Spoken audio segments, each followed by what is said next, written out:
ఇంకోడేమో గడిలలో ఉంటాడు, ఒకడేమో దొర గడిలలో ఉంటాడు, ఇంకోడేమో పటేల్ అని మాట్లాడాడు రేవంత్ రెడ్డి గారు.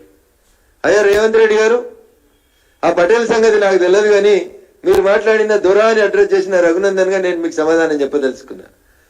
మాకు గడి కాదు, మా ఇల్లు ఒకసారి బొప్పపురంకు రా, అడిగినావు కదా 4 బస్సులు వేసుకొని వస్తా, దుబ్బాకకు సుత్తా అన్నావు కదా రేవంత్ రెడ్డి గారు.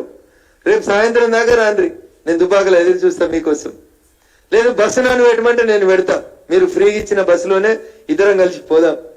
లేదు మీకు నచ్చిన వాళ్ళందరినీ తోలుకొని రఘునందన్ గడీలు ఉంటాడా, రఘునందన్ గరీబోల బిడ్డనా ఒకసారి చూసినాక మాట్లాడుకుందాం.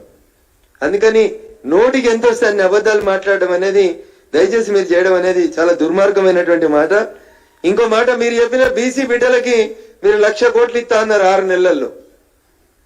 బీసీలకి 1,00,000 కోట్లు ఇస్తా అన్న 5 నెలలు అయిపోయింది. ఒక్కొక్కరికి లోన్ 10 లక్షలు ఇస్తా అన్నాడు. ఏదైనా మరి ఒక్క బీసీ బిడ్డ కన్నా 10 లక్షలు ఇత్తివా? రఘునందన్ గరీబోడా లేకపోతే నీలం మధు గరీబోడా? రఘునందన్ పుట్టింది దొరకులలో అయినంత మాత్రాన గడిలో లేడు రేవంత్ రెడ్డి గారు. అందుకని నోరున్నది కదా అని ఏది పడుతుంది వారేసుకోవద్దు దయచేసి. ఇంకో పెద్ద మాట చెప్పించిండు రాహుల్ గాంధీ తోటి రేవంత్ రెడ్డి గారు రాసి. ఏం చెప్పించిండు? లంకె బిందెలు ఉన్నాయనుకొని వచ్చిన లంకె బిందెలు లేవిడ ఖాళీ కుండలు ఉన్నాయి, అందుకని కేసీఆర్ దోచుకున్న సొమ్ముతోటే 6 గ్యారంటీలు అమలు చేస్తాం. ఇది రేవంత్ రెడ్డి గారు చెప్పలే, రాహుల్ గాంధీ గారు చెప్పారన్న. కేసీఆర్ దోచుకున్నది 1,00,000 కోట్లు, ఆ 1,00,000 కోట్లతోటి కక్కిచ్చి మేము 6 గ్యారంటీలను అమలు చేస్తామని చెప్పిన గౌరవ ముఖ్యమంత్రి గారు ఇవాళ ఏం చెప్తున్నారు? ముఖ్యమంత్రి గారు, నేను వాడ లంకె బిందెలు ఉన్నాయని వచ్చిన, ఖాళీ కుండలు ఉన్నాయో అన్నాడు. ఇది తెలియదు అన్న, లంకె బిందెలు ఉంటాయా ఖాళీ కుండలు ఉంటాయని. ఇంకా చాలా మాట్లాడిండు రేవంత్ రెడ్డి గారు. ఇలా మొదలు పెట్టిపోయింది కాబట్టి నేను కూడా ఆయనకు జర మొదలు పెట్టే పోదామని వచ్చిన. పట్నంకి ఎందుకు వచ్చిన అంటే మా ఊర్లో చెప్తే మేము ఊరు వాళ్ళం కదా, మళ్ళీ వస్తాయో రావు అని పట్నం దాకా వచ్చిన. మోడీ 10 ఏళ్ళలో ఏం చేసిండో చర్చిద్దామా అన్నాడు. అన్న నేను రెడీ, ఒక్కరిని రమ్మంటే ఒక్కరిని వస్తా. 1968లో కట్టిన అమరవీరుల స్తూపం కాడికి రమ్మంటే వస్తా, లేదా కేసీఆర్ గారు కట్టిన అమరవీరుల స్తూపం దాకా వస్తా. 2004 నుంచి 2014 దాకా మన్మోహన్ సింగ్ గారు ప్రధానమంత్రిగా ఉన్న 10 ఏళ్ల కాంగ్రెస్ యూపీఏ 1 యూపీఏ 2 పాలనలో మీ పెద్దలు చేసినటువంటి మంచి పనుల గురించి ఏ నుంచి జడి దాకా కుంభకోణాల నుంచి చర్చించుదామంటే నేను వస్తా.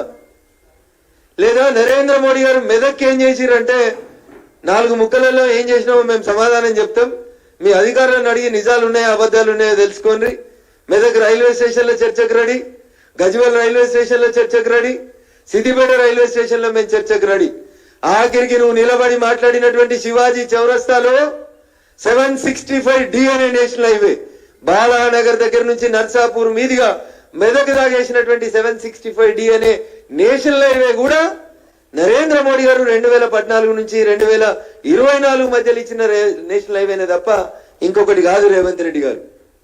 మీరు ఇంకొంచెం ముందుకు పోతే చర్చి కాంపౌండ్ దాటి కలెక్టర్ ఆఫీస్ నుంచి నువ్వు నామినేషన్ వేసి వచ్చిన కలెక్టర్ ఆఫీస్ నుంచి ముందటికెళ్ళిపోతుంటే ఇప్పుడు నడుస్తున్న కొత్త రోడ్డు కూడా రేవంత్ రెడ్డి గారు ఇవాళ మీ కారు ప్రయాణం చేసిన కొత్త రోడ్డు 765DG రోడ్ నెంబర్ తో సహా చెప్తున్నా సార్. 765DG రోడ్ నెంబర్ 1600 కోట్లు రేవంత్ రెడ్డి గారు, 1600 కోట్లు మెదక్, రామాయంపేట, దుబ్బాక, సిద్దిపేట నుంచి ఎల్కతుర్తి దాకా నేషనల్ హైవే నెంబర్ 765DG 1600 కోట్ల రూపాయలతోటి గౌరవనీయులు నరేంద్ర మోడీ గారు తన 10 ఏళ్ల పాలనలో మా మెదక్ పార్లమెంట్కి ఇచ్చినటువంటి విషయం మీరు మర్చిపోతున్నారు. గజ్వేల్ కు రైల్వే స్టేషన్ ఇచ్చినాం. మీ యూపీఏ 1 హయాంలో రేవంత్ రెడ్డి గారు 2005 నాటి రైల్వే శాఖ మంత్రి లాలూ ప్రసాద్ యాదవ్ గారు